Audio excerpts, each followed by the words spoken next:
देशाचे सुपुत्र ज्यांच्या भूमिकेमुळे हा देश देश म्हणून या क्षणापर्यंत कायम आहे, पुढे काय होईल सांगता येत नाही, ते भारतरत्न डॉक्टर बाबासाहेब आंबेडकर,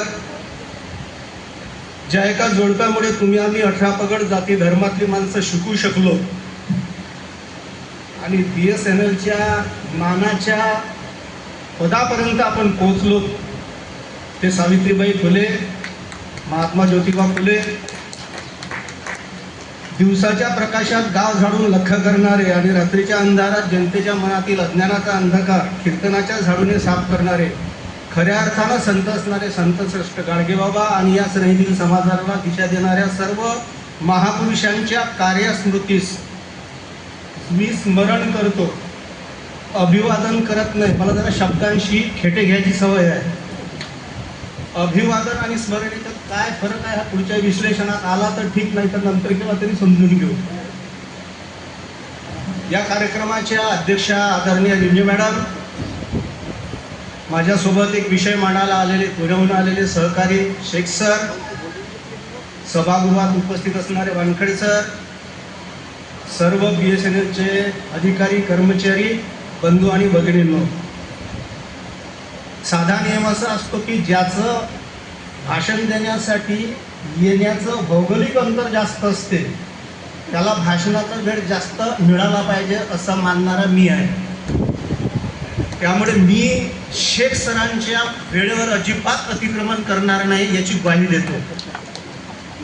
पण इथं आलोच तर काहीतरी महत्त्वाचं बोलून जावं लागल हे आठवण ठेवून काही जे महत्त्वाचे मुद्दे आहेत ते तुमच्या पुढे मांडण्याचा प्रयत्न करतो. विशेषतः मला नम्र जाणीव असते आपण कोण्या विचारपीठावर उभे आहोत, त्या विचारपीठाच्या मर्यादा वक्त्यांनी स्वतःला लावून घ्यायच्या असतात.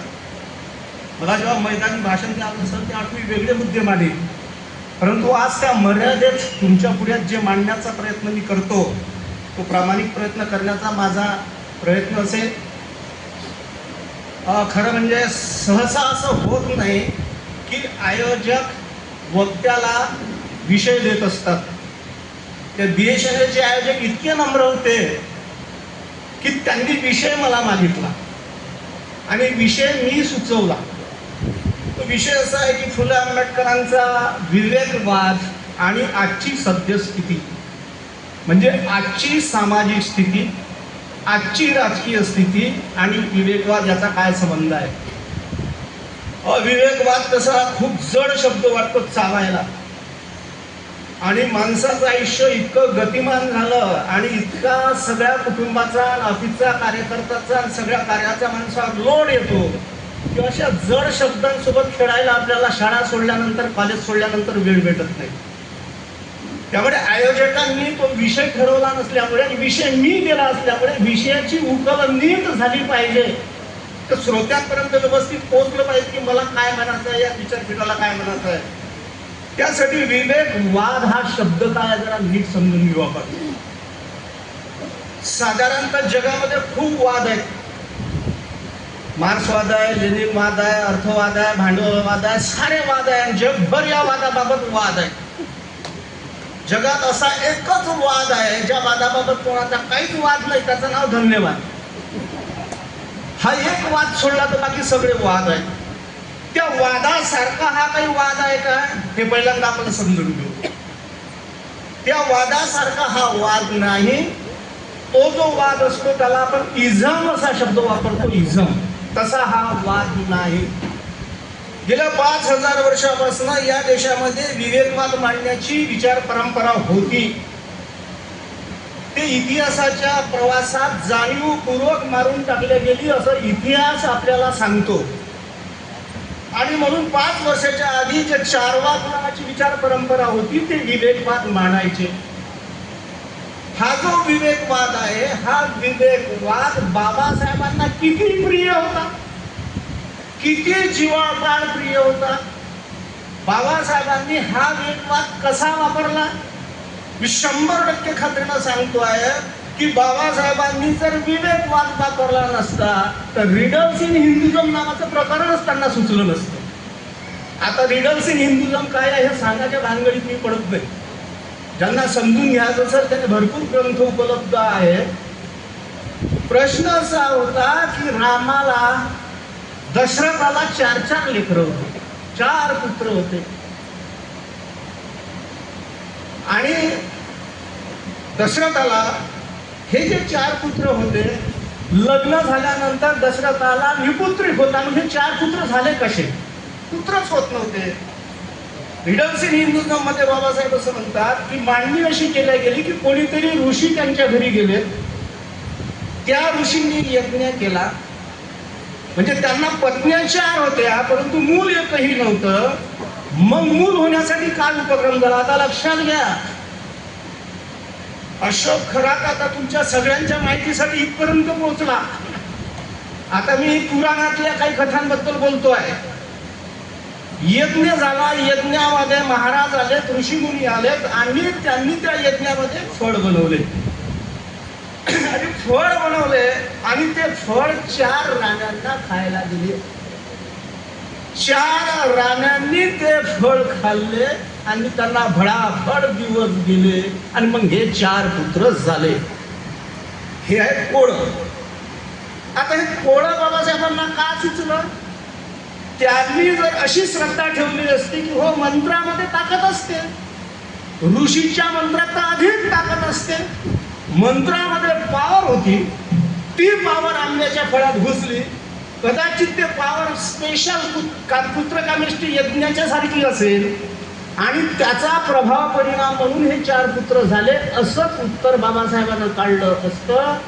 पण बाबासाहेबांच्या डोक्यातला विवेकवाद ज्या पद्धतीनं काम करत होता त्यातनं त्यांना ते रिडल्स इन हिंदुझम कळलं. मुद्दा मला इथं विवेकवाद बाबासाहेबांसाठी किती जीवापाड विचार प्रक्रिया होती ते समजून घेण्यासाठी मी हे उदाहरण या ठिकाणी मांडतो. दुसरा पुरावा मी तुम्हाला देतो. इथं उल्लेख झाला बाबासाहेबांचे 3 गुरु होते. मी कधी कधी उलटा प्रश्न विचारतो. सगळ्यांना पेपरमध्ये उत्तर लिहायसाठी, प्रश्नाचं उत्तर लिहायसाठी आपल्याला सगळे अभ्यास करत असतो. बाबासाहेबांचे गुरु किती आणि कोण होते? उत्तर लिहायची सवय पडली आम्हाला. बाबासाहेबांचे 3 गुरु होते, महात्मा फुले, गौतम बुद्ध आणि कबीर. मार्कही भेटते, डिग्री भेटते. मुद्दा असा आहे की त्याच्या पलीकडे जाऊन विचार करायचा असते की त्या कालखंडामध्ये इतके सगळे महापुरुष असताना एकतर बाबासाहेबांची विचार करण्याची प्रक्रिया आणि बाबासाहेबाचा एकूण जगाकडे पाहण्याचा दृष्टिकोन यांना खऱ्या अर्थानं गुरु परंपरेच्या नात्यातलं गुरु मानण्याची आवश्यकता होतीच असं मला वाटत नाही. परंतु तरी त्या माणसानं हे 3 माणसं गुरु मानलं असेल तर त्याचं कारण फक्त तुम्ही स्वतःला विचारा. हे 3च का घेतली असतील? गौतम बुद्ध, कबीर आणि महात्मा फुले. त्याचं बेसिक महत्वाचं कारण होतं की या 3ही माणसांनी अत्यंत विपरीत परिस्थितीमध्ये, साधनं उपलब्ध नसताना, ज्ञानाच्या मर्यादा असताना ज्या ताकदीनं याच भारतभूमीत हा विवेक मांडला त्याचं फार अप्रूप बाबासाहेबांना वाटलं आणि त्याचा परिणाम म्हणून ते दिसायला सुंदर होते म्हणून गुरु मानला नाही, तर हे विवेकवादाची जी मांडणी त्यांनी केली त्यातून बाबासाहेबांनी ह्या 3घांना गुरु मानलं. इतका तो विवेक महत्वाचा आहे. याच विवेकवादाचं पुढे नावाचं रूपांतर पुन्हा वेगळ्या भाषेमध्ये होत गेलं. तो विवेकवाद जर समजून घ्यायचा असेल किती महत्वाचा आहे राष्ट्रव्यापी जीवनामध्ये आणि किती महत्वाचं आहे व्यक्तीच्या जीवनामध्ये हे बाबासाहेबांनी ओळखलं होतं. त्याची पायाभरणी करण्यासाठी बाबासाहेबांनी जे प्रयत्न करायचे ते केलेत. याचं सगळ्यात महत्वाचं उदाहरण जर तुम्हाला समजून घ्यायचं असेल तर तुम्हाला जपानमध्ये जावं लागते. आज लक्षात घ्या, भारत नावाचा 140-50 कोटीचा देश, बच माणसाचं पीक आहे, बेश्रमच्या झाडाचं पीक आणि माणसाचं पीक आपल्या देशात सारखं आहे. माणसांची क्वांटिटी आहे, क्वालिटीचा माणूस शोधून सापडत नाही. कुठं प्रॉब्लेम झाला, प्रॉब्लेम जिथं झाला तिथं समजून घ्यायला लागते की ज्या पद्धतीची पायाभरणी शिक्षणातनं महात्मा फुलेंनी अभिप्रेत केली होती, ज्या पद्धतीचा रिझल्ट आंबेडकरांनी अभिप्रेत केला होता, त्या पद्धतीचं शिक्षण आपण देऊ शकलो नाही. त्याचे हे परिणाम आहेत. मी तुम्हाला उदाहरण देऊन सांगतो. 1945 साली दुसरं महायुद्ध संपलं आणि 1947 साली भारत नावाचा देश स्वतंत्र झाला. महात्मा फुलेंनी हंटर कमिशनला साक्ष देताना सांगितलं होतं की प्राथमिक शिक्षण सक्तीचं आणि मोफत करा. सद्यस्थितीमध्ये कुंभमेळ्याला देणग्या देणं सुरू आहे आणि जिल्हा परिषदच्या शाळा बंद पडत आहेत. लक्षात घ्या. आता लक्षात घ्या की हे जे हंटर कमिशनला साक्ष दिली होती त्याचं कारण चाइल्डहुड प्रोग्रामिंग नावाचं जे प्रकरण असते ते महात्मा फुलेंना आजच्या आधुनिक भाषेमध्ये समजलं नसेल तरी नागरिक म्हणून घडवत असताना बाल शिक्षण किती महत्वाचं याचा अंदाज महात्मा फुलेंना होता. म्हणून हंटर कमिशनला ती साक्ष दिली. महात्मा फुलेंनी हे सगळं मांडत असताना जपानमध्ये सगळ्यात लक्षात घ्या 1945 साली दुसरं महायुद्ध संपलं आणि 47 साली भारत नावाचा देश स्वतंत्र झाला. आज 5व्या वर्गाच्या पोराला जर विचारलं की दोन देशाच्या प्रगतीच्या तुलनेमध्ये कोणतं राष्ट्र पुढे आहे, 5व्या वर्गाचं पोरं डोळे हलवून जपानचं नाव घेते, भारताचं नाव घेत नाही. भारताचा अजूनही असा प्रश्न आहे की आपल्याला जगण्यासाठी जे अनाज निर्माण होते तो या देशामध्ये आत्महत्या करतो आहे आणि आपल्या देशामध्ये नको त्या फॅक्टऱ्या विनाकारण उभ्या आहेत. त्याचं कारण असं आहे की या देशामधला बुद्धिवाद आणि विवेकवाद रुजणार नाही. महत्वाचा मुद्दा या ठिकाणी की 45 साली दुसऱ्या महायुद्धामध्ये जपानवर बॉम्बवर्षाव झाला. हिरोशिमा आणि नागासाकी दोन्ही शहरं बेचिराग झालेत. माणसं मेलेत, काही अपंग झालेत, काही माणसं जिवंत आहेत पण हातापायानं लुळे बांगडे झालेत. जे हातापायानं शाबूत आहेत ते मेंटल ट्रॉमामध्ये गेलेत. अशी अवस्था 1945 साली जपानची होती. आणि आता लक्षात घ्यायचं 1947 साली भारत नावाचा देश स्वतंत्र झाला. 45 साली अशी अवस्था जपानची झाल्यानंतर जपाननं एकच काम केलं, त्याचं नाव आहे विवेकवाद. जपाननं त्यांच्या लक्षात आलं की जी माणसं जिवंत आहेत त्यांना सोबतीला घेऊन आपण काहीच करू शकत नाही, कारण त्याच्यातले काही लुले आहेत, काही लंगडे आहेत, काही अपंग झालेले आहेत. जे शाबूत आहेत ते जवळचा कोणीतरी मेला म्हणून मेंटल ट्रॉमामध्ये आहेत. जपानच्या हुशार नेतृत्वानं त्या जिवंत असलेल्या पण मेंटल ट्रॉमामध्ये असलेल्या माणसांचा वापर नवीन मुलं जन्माला घालण्यासाठीच फक्त केला आणि सगळी मेहनत सगळा स्कूल पॅटर्न जपानमध्ये सगळ्यात जास्त विद्वान माणूस जर असेल तर तो प्रायमरीला शिकवायला जातो आणि भारतामधला विद्वान माणूस विद्यापीठात शिकवायला जातो. प्रायमरीच्या शिक्षकाला तिथं जेवढा प्राध्यापकाला जेवढा पगार नसेल तितका प्रायमरीच्या शिक्षकांना पगार आहे. प्रायमरीच्या शिक्षकाला डॉक्टरेटचा पगार आहे. पण प्रायमरीचा शिक्षक सायकोलॉजी पासून तर सेक्सॉलॉजी पर्यंत तेवढाच परफेक्ट आहे. त्याचं काम त्यांनी एक केलं की जी गोष्ट अवैज्ञानिक असेल ती अजिबात येऊ दिली नाही. जी गोष्ट मुलांवर दीर्घकाळ परिणाम करेल ती गोष्ट अजिबात येऊ दिली नाही. नंबर 2, जगभरातलं वैज्ञानिक संशोधन त्यांनी जपानी भाषेत आणलं. जपानी भाषेत आणल्यानंतर ते मुलांना छान समजलं आणि जपानी भाषेची मर्यादा अशी आहे की शब्दच खूप कमी आहेत तरी त्यांनी ते जपानी भाषेमध्ये आणलं. त्याच्यातून ते त्या मुलांना छान समजलं म्हणून त्यांनी वापरलं. त्याच्यातून जपान नावाचा देश उभा झाला. आपल्या इथं लय आनंद आहे. आपल्या इथं कोणाला काय समजते त्याचं अत्यंत चांगलं उदाहरण मी तुमच्या पुढ्यात देतो की ज्या जाती अंताची लढाई गौतम बुद्धानं लढली की हा देश जातमुक्त झाला पाहिजे, संघधिष्ठित समाज रचना या देशामध्ये तयार झाली पाहिजे. आजची वस्तुस्थिती काय आहे? मी 3 वर्षाच्या आधी चंद्रपूर जिल्ह्यातल्या पोंभुर्णा तालुक्यातल्या गावात कार्यक्रमाला गेलो. कार्यक्रम शिवजयंतीचा होता. शिवजयंतीचा असल्यामुळे आता इकडे मराठी कमी पडतात, विदर्भात सगळे कुणबीच आहेत. त्यामुळे कार्यक्रमाला गेल्यानंतर मी कार्यक्रमातले चेहरे पाहिले, माझ्या लक्षात आले काही विशिष्ट ब्रँडचे लोक कार्यक्रमाला आलेले आहेत. मी त्यांना म्हटलं की मी भाषण काय द्यायचं आज ठरवलं नाही. मी आज तुम्हाला एक प्रश्न विचारतो आणि त्या प्रश्नाचं उत्तर काय येतं त्याच्या आधारावर मग मी तुमचं पुढचं भाषण काय द्यायचं ठरवतो. मी त्यांना प्रश्न विचारला, मी खोचक मुद्दाम प्रश्न विचारला, गौतम बुद्ध कोण्या जातीचा होता? ठाळकन उत्तर आलं, गौतम बुद्ध महार जातीचा होता. म्हणजे जसं कास्ट सर्टिफिकेट व्हॅलिडिटी येईन व्हॅलिडिटी काढून. आता लक्षात घ्या म्हटलं तर गौतम बुद्ध तुमचा होता तुम्हाला माहित नाही काय वास्तव लक्षात घ्या. तुलवनांनी खेळात लोक होते, परवा चंद्रपूर जिल्ह्यात 12 तारखेला होतो मी. 12 तारखेला चंद्रपूर पासून जवळ असणारं कोरडा नावाचं गाव आहे. त्या ठिकाणी हे उदाहरण मांडलं. आमच्यासोबत आमचे कार्यकर्ते होते, अनिल दागावकर, त्या 2 मुलीचे शिक्षक होते. 2 कुणब्यांच्या मुली बाबासाहेबांच्या जयंतीच्या कार्यक्रमात येऊन बसल्या. त्या पोस्ट ग्रॅज्युएशनच्या विद्यार्थी, सायन्स अँड टेक्नॉलॉजीच्या सोशल सायन्स मध्ये काम करणाऱ्या पोरी होत्या. त्या माझं भाषण ऐकायला आल्या नाही, बाबासाहेबांच्या जयंतीच्या कार्यक्रमाला आलेले नाही.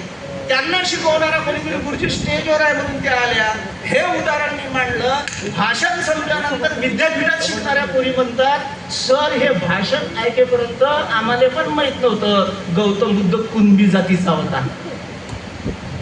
जर कुणब्याला गौतम बुद्ध माहीत नसेल आणि बाबासाहेब मार होते म्हणून गौतम बुद्ध मार असेल, माळ्याचंही तेच झालं. आतापर्यंत माझे महात्मा फुलेचा फोटो घरात लावतच नव्हते. त्याच्या कारण महात्मा फुलेला गुरु मानलं बाबासाहेबांना, कार्यक्रमात महात्मा फुलेचा फोटो ठेवला बाबासाहेबांच्या शेजारी. सारे माळे असं वाटे की हा म्हणजे कोण होय मार.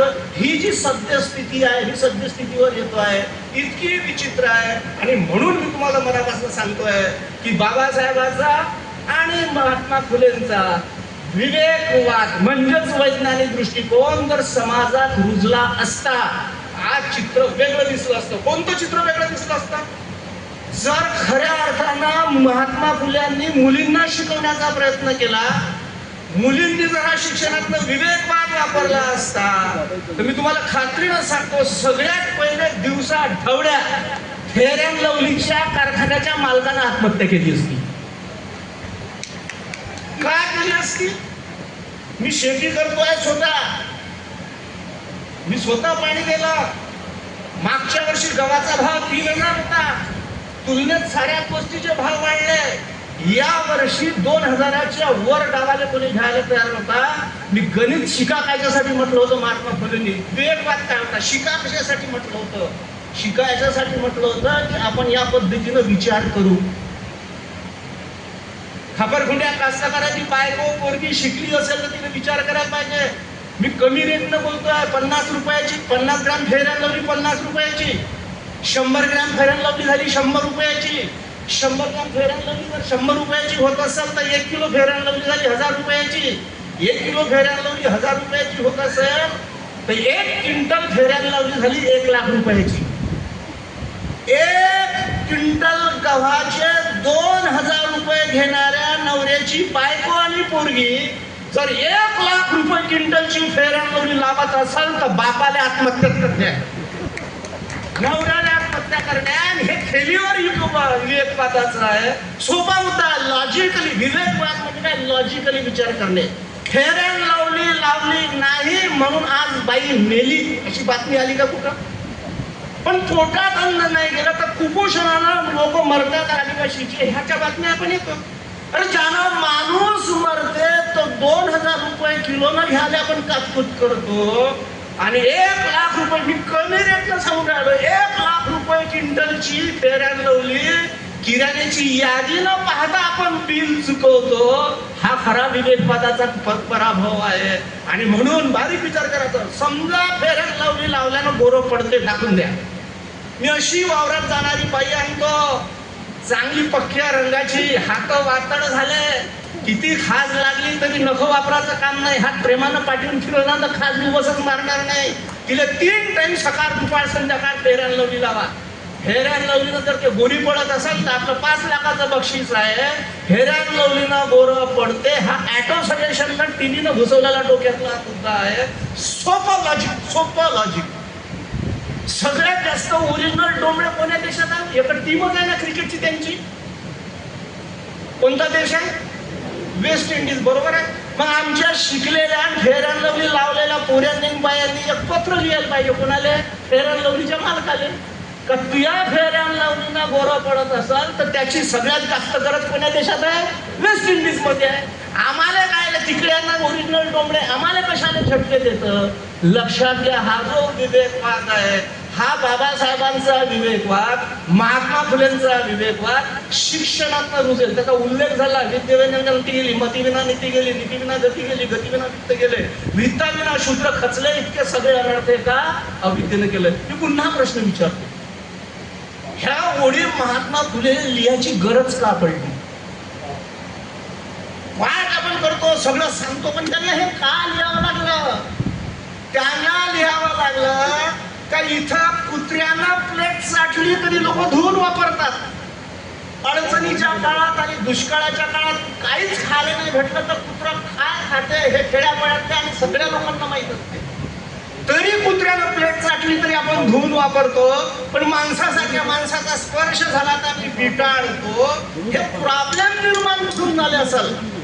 बाबा महात्मा फुलेंचा थेरॉटिकल अभ्यास कमी असेल, परंतु ग्रांथिक अभ्यास जरी कमी असला तरी लॉजिकली विचार करण्याची यंत्रणा खूप चांगली होती. महात्मा फुलेंनी त्याचा शोध घेतला. शोध घेतल्यावर त्याला सापडलं. काय सापडलं? महात्मा फुलेंचा युक्तिवाद. त्यांना असं सापडलं का या देशातल्या ज्या लोकांना विटाळ होतो आणि ज्यांचा विटाळ होतो त्या दोघांनाही असं सांगितलं की ज्यांना विटाळ होतो ते ब्रह्मदेवाच्या तोंडातून जन्माला आलेत आणि ज्यांचा विटाळ होतो ते ब्रह्मदेवाच्या पायातून जन्माला आलेत.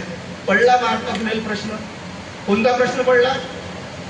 की त्यांनी सांगितलं ठीक आहे त्यांच्या फायद्याचं होतं, पण मुलं कसे जन्माला येतात यांच्या घरीदारी लोक जे असतात त्यांचा अनुभव असतो, यांनी कसं ऐकलं? त्यावेळेस महात्मा फुलेच्या लक्षात आलं यांच्याजवळ वरचा मजला आहे, वरचा मजला आहे पण कामच करत नाही. मग पुढच्या टप्प्यात महात्मा फुलेंनी विचार केला काम का करत नाही? तर वरच्या मजल्याला काम करण्यासाठी जे लागते त्याला म्हणतात विद्या, त्यालाच म्हणतात शिक्षण.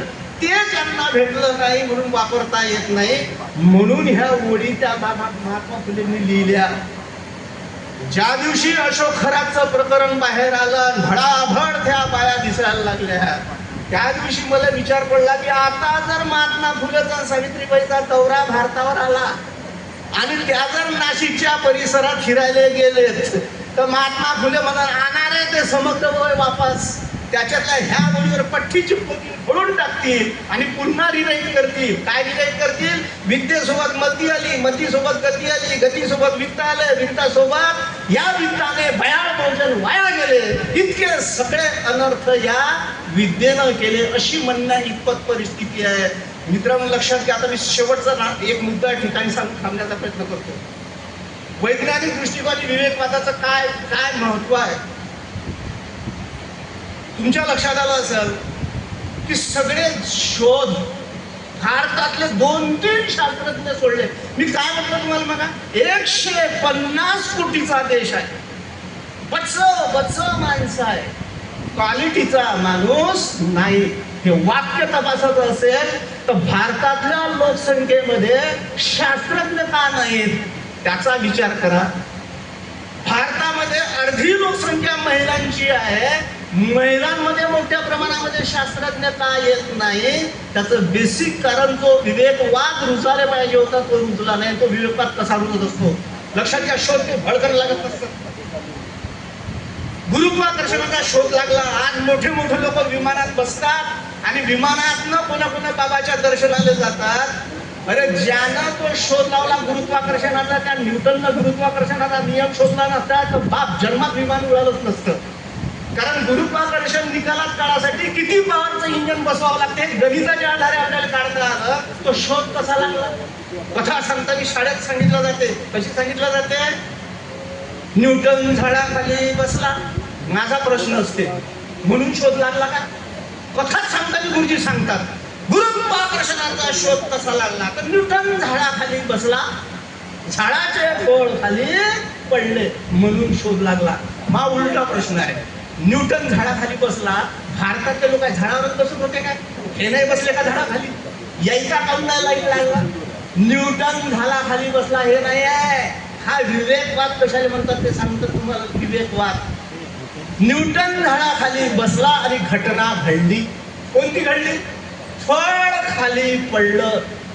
आपल्या देशातल्या माणसांची निरीक्षण क्षमताच बंद केली. काऊन पडला? देवानं पाळला म्हणून पडलं. आपल्याला काय घेणं देणं? देव लेकरं कसे होते? देव देते म्हणून होते. या 150 कोटी मग लक्षात घ्या. देव लक्षात. तो आपल्या देशातले लोक बसले झाडाखाली, डोक्यात आलं नाही. न्यूटनच्या डोक्यात शंका आली. आता दोन शब्द आहेत, लक्षात घ्या. मी शब्दांची खेटे काय घेतो म्हणतो, आपल्या इथं लोकांना शब्दांचे अर्थच कळत नाही. शब्द शब्द शब्द आहे, शब्द को हात ना पाव, एक शब्द बने औषध दुजा करे घाव. शब्दांचं महत्व किती आहे ते सांगितलं कबीराने. आम्हा घरी घन शब्दांचीच रत्ने, शब्दांचीच शस्त्र यत्ने करू, शब्दची आमच्या जीवीचे जीवन शब्द वाटू धन. तुकाराम महाराजांनी सांगितलं आम्हाला अजूनही खून आणि वध या दोन शब्दातला फरकच समजत नाही. आणि माझं तर म्हणणं नेहमी असं आहे की एखाद्या खेड्यातल्या बाईनं आपल्या पोरीचं नाव ठेवलं घोडी. घोडी शहरातल्या सुशिक्षित बाया काय म्हणतील, बाई हो काका हो, शब्द समजत नाही. पोरीचं काय नाव ठेवलं, घोडी. आपण एखाद्या पोरीचं नाव अश्विनी ठेवलं तर आपल्याला वाटते बापा बापा काय नाव आहे, काय बाई आहे. अरे ते डायरेक्ट ठेवते, तू इनडायरेक्ट ठेवता. अश्व म्हणजे घोडा आणि अश्विनी म्हणजे घोडीच होते, त्या माईला माहीतच नसते. आणि त्या नाव ठेवणाऱ्या बाईला जर हे माहीत झालं की अश्विनी म्हणजे घोडी होते, तर कोणतीच माय आपल्या पोरीचं नाव अश्विनी ठेवायची हिंमत करणार नाही. शब्दच समजत नाही आम्हाला, लक्षात घ्या. मी अभिवादन का करत नाही, आपण मेलेल्या माणसाला अभिवादन करतो. तू चालला, तुले पेटवतं, तुझे काम संपलं, तू तुझ्या घरी चालला नाही, मी माझ्या घरी जातो, संपलं. ज्यावेळेस आपण महापुरुषांना अभिवादन करतो, लक्षात घ्या, बाबासाहेबांनी जयंतीची त्यांच्या हयातीत जयंती झाली होती.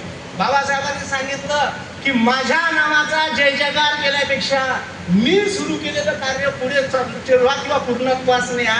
लक्षात घ्या, बाबासाहेब किती विवेकवादी, कितीही महत्वाचा माणूस असला, कितीही मोठा माणूस असला तरी आपलं डोकं, आपलं बुद्धी स्वातंत्र्य त्याच्या चरणावर अर्पण करू नका. दुसरा विवेकवादी मुद्दा. तिसरा मुद्दा संसदेतलं भाषण.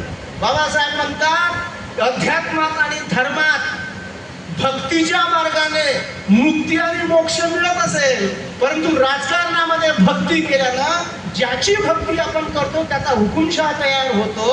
हा रॅशनल मार्ग बाबासाहेबांनी राजकारणामध्ये सांगितला होता, हा आम्हाला स्वीकारला नाही. तो विवेकवाद काय असतो. न्यूटनला शंका आली, शंका आणि संशय फरक आहे. संशयाच्या विरोधात पुरावा गेला की संशय संपतो, शंकेच्या विरोधात किती पुरावा गेला तरी शंका संपत नाही. त्याच्यामुळे लक्षात घ्या, तर त्याला शंका आधी खालीच का पडते, खाली का पडते, मग त्यानं लॉजिक केलं. लॉजिक काय लॉजिक केलं, खाली काहीतरी असलं पाहिजे. मग खाली काय आहे शोधण्यासाठी तो निघाला. मग त्याला काहीतरी आकर्षून येते अशी शक्ती वाटली, ते लॉजिक त्यानं तपासलं. वर लटकलं होतं म्हणून खाली पडलं, ठीक आहे, पण खालून वर फेकलं आणि ते जर वरच गेलं तर खाली काहीतरी आहे म्हणून खाली पडते, हे चुकीचं ठरेल. म्हणून दगड घेतला, प्रयोग केला, प्रयोग वर भिरकावला आणि तो सगळ्याच्या सगळा खाली आला. न्यूटन कन्फर्म झाला, खाली गुरुत्वाकर्षणाची शक्ती आहे, त्यांना शोधून काढला. आपण विमान वळालं, आपलं काय झालं, आपला माणूस बसला नारळाच्या झाडाखाली. नारळाचं झाड उंचच उंच, सगळं पाणी खाली, खालचं पाणी वर जाताना दिसत नाही. पावसाचं पाणी नारळात शिरण्याची शक्यता वाटत नाही. प्रश्न तर पडला, नारळात पाणी घुसलं कसं असेल, नारळात पाणी घुसलं कसं असेल. येऊ द्यायचा होता लोड, लोड आला असता, खुळाजवळ गेला असता, एखादा शास्त्रज्ञ जन्माला आला असता. पण आपल्या इथे लक्षात घ्या, लोड आला का तिकडे विचारायला जावं लागते. पण हा विचारायला गेला, महाराज महाराज कालपासून झोप नाही आली. महाराज म्हणते वेड्या तुला झोप काऊन नाही आली, म्हणते महाराज नारळाचं झाड उंचच उंच, सगळं पाणी खाली, खालचं पाणी वर जाताना दिसत नाही. पावसाचं पाणी नारळात शिरण्याची शक्यता वाटत नाही. महाराज नारळात पाणी घुसलं कसं असेल. महाराज म्हणते फारच सोपं. भक्त म्हणते महाराज कसं. महाराज म्हणते एकदम सोपं. भक्त म्हणते महाराज कसं. अरे देवाची करणी, नारळात पाणी पाणी. सद्गुरू महाराज की जय. एका झटक्यात बाटलीतले शास्त्रज्ञ खतम. कसा शोध लागणार आहे लक्षात घ्या. हा जो विवेकवाद आहे, हा विवेकवाद जर घराघरात पोचला असता तर या विवेकवादानं माणसं बदलली असती.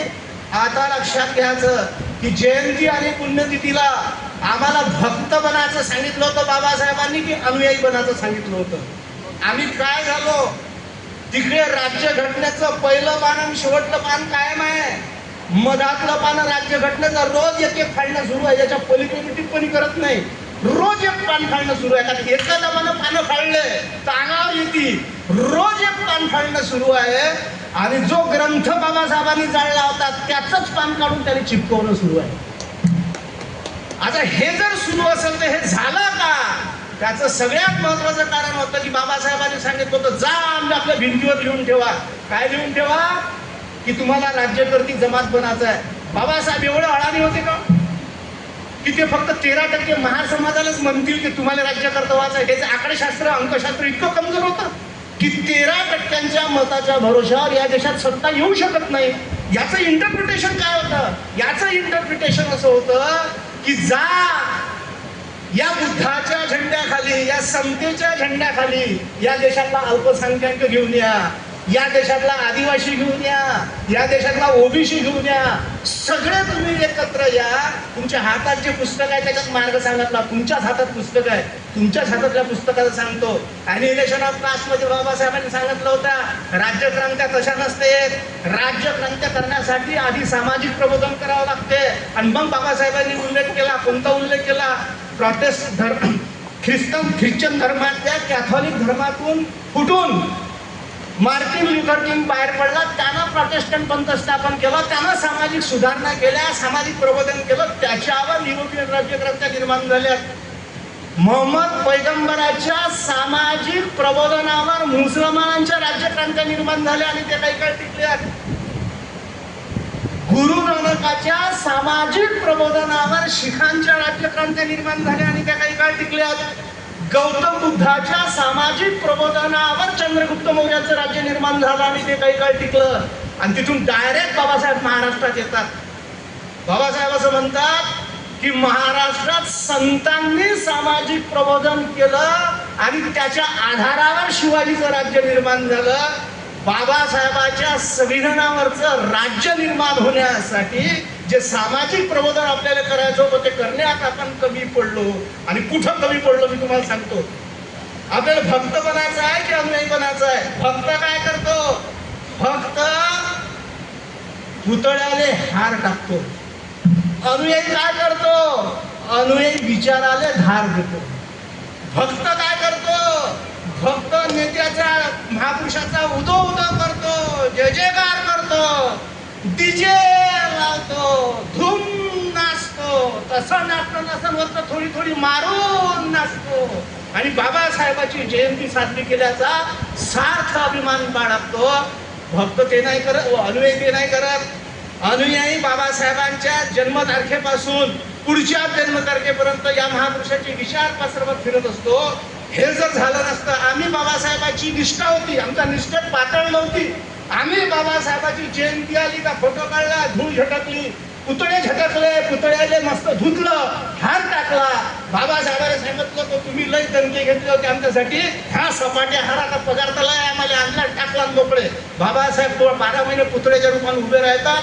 आम्ही घरी जाऊन झोपतो. विचार सांगाल कोण? उदाहरण द्यायचं असेल तर मी शेवटचं उदाहरण देतो. अमरावती शहरातल्या सायन्स कोर्टमध्ये महाराष्ट्रातले सगळे पुतळे आपण तोडू आणि जमा करू. कायसाठी? मोदासाठी. महाराष्ट्रातले सगळे पुतळे तोडून अमरावतीच्या सायन्स कोर्टमध्ये जमा केले. मोजणं सुरू केलं की तुम्हाला प्रयोग सांगतो निष्कर्ष काय निघाल. तुम्ही पुतळे मोजल्यानंतर तुमच्या लक्षात येईल सगळ्यात जास्त पुतळे बाबासाहेबांचे, सगळ्यात जास्त पुतळे महात्मा फुलेचे, सगळ्यात जास्त पुतळे शिवाजी महाराजाचे, सगळ्यात जास्त पुतळे शाहू महाराजाचे, सगळ्यात जास्त पुतळे त्या काल गौतम बुद्धाचे, सगळ्यात कमी पुतळे हेडगेवारचे आणि गोडवलकरचे. मोजून एकट दुकट सापडला तर सापडत. लक्षात घ्या, सगळ्यात पुतळे ज्याचे कमी आहेत त्याचे विचार गल्लीपासून दिल्लीपर्यंत चालले.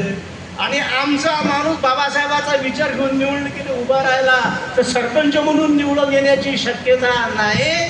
त्याचं कारण आता तरी लक्षात घ्या, ते हेडगेवारची गोळवलकरची जयंती करण्यात गुंतले नाहीत.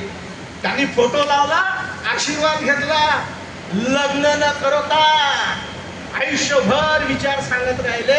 त्याचे फळं त्यांनी मोजले. आम्ही तर इलेक्शन आलं, कामचा नेता ठोक न विक्री करतो आणि आमचा मतदार चिल्लरनं विक्री करते. 3,000 रुपयात मतं घेतलेत नगर परिषदच्या इलेक्शन मध्ये चंद्रपूरमध्ये. आणि ज्या माणसानं एक मत आणि एक मूल्य त्यासाठी जीवाचं रक्त आटवलं आणि आपण इतके निराश झालो की 3,000 रुपयामध्ये आपण मतं विकतो. आणि म्हणून लक्षात घ्या की बाबासाहेबांची जयंती साजरी करायची असेल तर पुतळ्याला हार आणि त्याच्या विचाराला मार हा बाबासाहेबांवर अन्याय होणार आहे. आणि म्हणून बाबासाहेबांचं स्वप्नातलं संविधान आणि देश निर्माण करणे सगळ्यात मोठं आव्हान आहे. मला मर्यादेमध्ये बोलत नाही, सगळ्यात मोठं आव्हान तुमच्या माझ्या पुढ्यात उभं आहे. ते उभंच आहे. मी माझं घर, माझं वावर, माझी टीव्ही, माझा कूलर, माझा फ्रीज, माझी एसी, त्याच्यावर माझी टीव्ही कूलर फिरत बसून सगळ्या गोष्टीची यादी जर करत राहणार असेल तर सामाजिक कार्य करायसाठी माणसं कुठून येणार आहेत. आम्ही आमचं सामाजिक भान विसरलो. आणि म्हणून शेवटी जाताना एक सांगतोय की बाबासाहेबांचा विवेकवाद जर घराघरात पोहोचला असता तर माणूस धर्मात राहिला असता. पण धर्मातला माणूस देवळात गेला असता. देवळात जाऊन त्याने देवाला प्रश्न विचारला असता. प्रश्न असा विचारला असता, सांग सकाळी तुझे सत्कार होतात तेव्हा तू कुठे असतोस देवा. लक्षात घ्या, ही वैज्ञानिक दृष्टिकोनात आणि विवेकवादात ताकद होती. ती जर शाळेच्या माध्यमातून पोहोचली असती तर हे घरात देवळात जाऊन लोकांनी धार्मिक राहिले असते. पण प्रश्न विचारला असता. प्रश्न कसा आहे? प्रश्न लय भारी आहे. सांग सकाळी तुझे सत्कार होतात तेव्हा तू कुठे असतोस देवा. रात्रंदिवस तुझा जे जेकार होतो तेव्हा तू कुठे असतोस देवा. आम्ही भक्त म्हणतो हे दीनानाथा तू घटाघटात चराचरात भरलायस. आम्ही भक्त म्हणतो हे दीनानाथा तू घटाघटात चराचरात भरलायस. पण जेव्हा तुझ्या देवळातच बलात्कार होतो तेव्हा तू कुठे असतोस देवा, कुठे असतोस देवा, कुठे असतोस देवा. धन्यवाद.